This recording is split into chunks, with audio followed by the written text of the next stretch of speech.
Welcome to విధ్వంసం files. Alapati Suresh Kumar రాసిన విధ్వంసం పుస్తకం నుంచి ఈ వీడియో లాగ్. అమర్ రాజా బ్యాటరీస్ సంస్థ తెలంగాణలో నెలకొల్పుతున్న ఈ ఫ్యాక్టరీ దేశంలోనే పెద్దదైన లిథియం అయాన్ బ్యాటరీ తయారీ కర్మాగారం. దీనిపై రానున్న 10 ఏళ్లలో 9,500 కోట్ల రూపాయల పెట్టుబడులు పెట్టనున్నారు. ఇందులో 4,500 మందికి ఉపాధి లభిస్తుంది. ఆంధ్రాకు చెందిన పారిశ్రామికవేత్త స్వరాష్ట్రాన్ని కాదనుకుని పొరుగు రాష్ట్రానికి పెట్టుబడులు తీసుకువెళ్తున్న విచిత్రం ఇది. ఫలితంగా నవ్యాంధ్రలో ఉద్యోగార్థులైన యువత తమకు అందాల్సిన అవకాశాలు కోల్పోతున్న విషాదం ఇది. జగన్ మార్కు వేధింపులు పారిశ్రామికవేత్తలను ఆంధ్రప్రదేశ్ నుంచి ఎలా తరిమి కొట్టుతుంది తెలిపే తాజా ఉదాహరణ ఇది.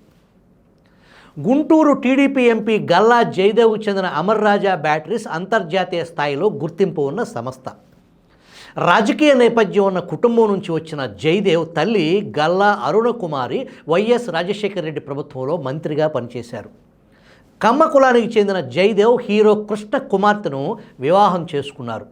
అరుణకుమారి భర్త గల్లా రామచంద్ర నాయుడు మాతృభూమిపై మమకారంతో అమెరికా నుంచి వచ్చి చిత్తూరు జిల్లాలో అమర్ రాజా సంస్థను నెలకొల్పారు. ఉద్యోగాల్లో స్థానికులకే పెద్దపీట వేశారు. సాంకేతిక నైపుణ్యం అవసరమైనప్పుడు కూడా వీలైనంత వరకు వారికే శిక్షణ ఇప్పించారే తప్ప బయట నుంచి ఉద్యోగులను తీసుకోలేదు.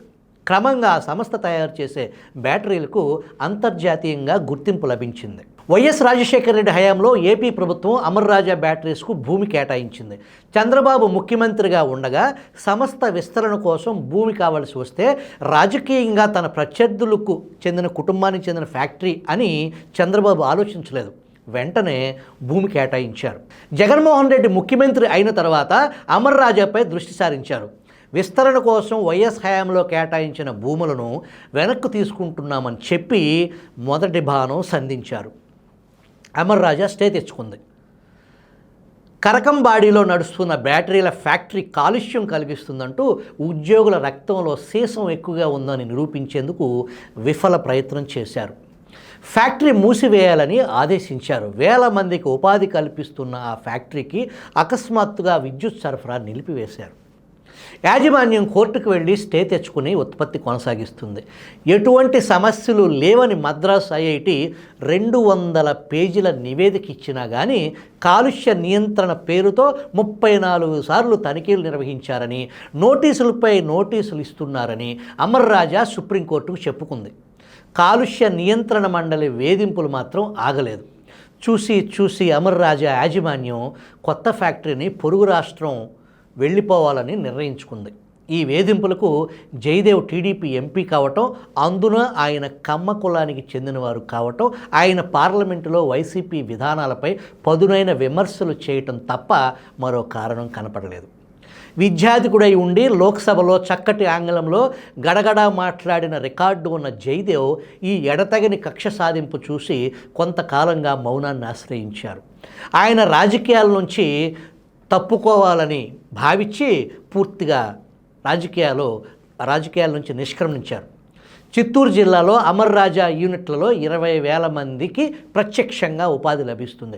గతంలో కాలుష్య నియంత్రణ మండలిని అడ్డం పెట్టుకుని అమర్ రాజాపై జగన్ సర్కార్ యుద్ధం చేస్తున్నప్పుడు ఒక సందర్భంలో అమర్ రాజాను మేమే దండం పెట్టి వెళ్ళిపోమ్మంటున్నాం అని సజ్జల రామకృష్ణారెడ్డి మీడియాతో అన్నారు. అమర్ రాజా వెళ్ళిపోవాలని మేము ఒత్తిడి తేవటం లేదు, వారే లాభాల కోసం వెళ్ళిపోతున్నారు అని మంత్రి బొత్స సత్యనారాయణ అన్నారు.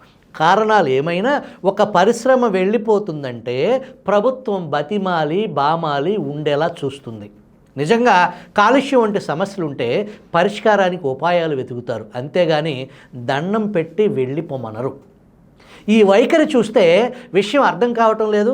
అమర్ రాజా తెలంగాణకు వెళ్ళడంపై విజయసాయిరెడ్డి వ్యాఖ్యానిస్తూ సొంత పార్టీ ఎంపీనే రాష్ట్రంలో పెట్టుబడులు పెట్టేలా ఒప్పించలేని చంద్రబాబు ఇక రాష్ట్రానికి విదేశీ పెట్టుబడులు తీసుకురావటం గురించి మాట్లాడటం ఏంటి అని ట్వీట్ చేశారు. రాజకీయాల్లో ఎలాంటి వారైనా ఏదో ఒక నీతికి కట్టుబడతారు. వైసీపీ నీతికి దాన్ని మీరు నీతి అని అనదలిస్తే విజయసాయి మాటలకు అర్థం పడతాయి. సంపద సృష్టికి రాజమార్గం పరిశ్రమలు. పారిశ్రామిక రంగంలో పెట్టుబడులు ఆహ్వానించడానికి దేశాలే నానా తిప్పలు పడుతున్న కాలం ఇది. ఇండియా వంటి విశాలమైన దేశంలో ఇక రాష్ట్రాల మధ్య తీవ్రమైన పోటీ ఉందంటే ఎందుకుండదు?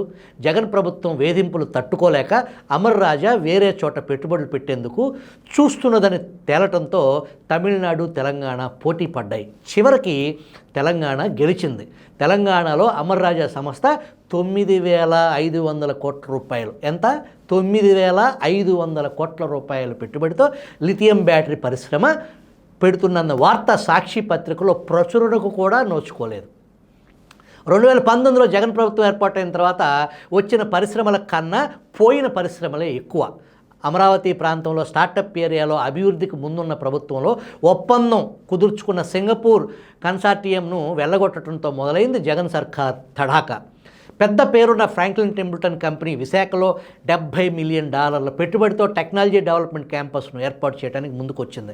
చంద్రబాబు ప్రభుత్వం వారికి 40 ఎకరాల స్థలం కేటాయించింది. జగన్ ప్రభుత్వం రాగానే వారు సర్దుకున్నారు.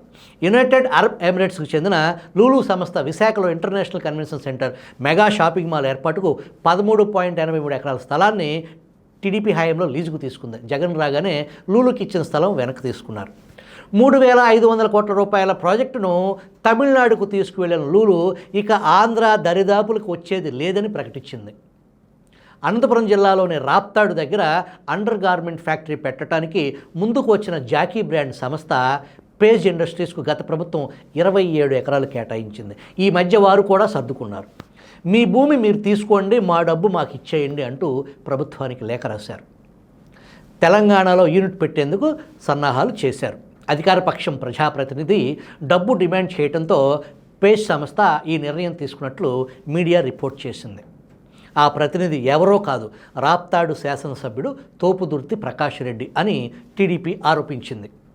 ఇలా ఇంటి దారి చూసుకున్న కంపెనీలలో రిలయన్స్ కూడా ఉంది.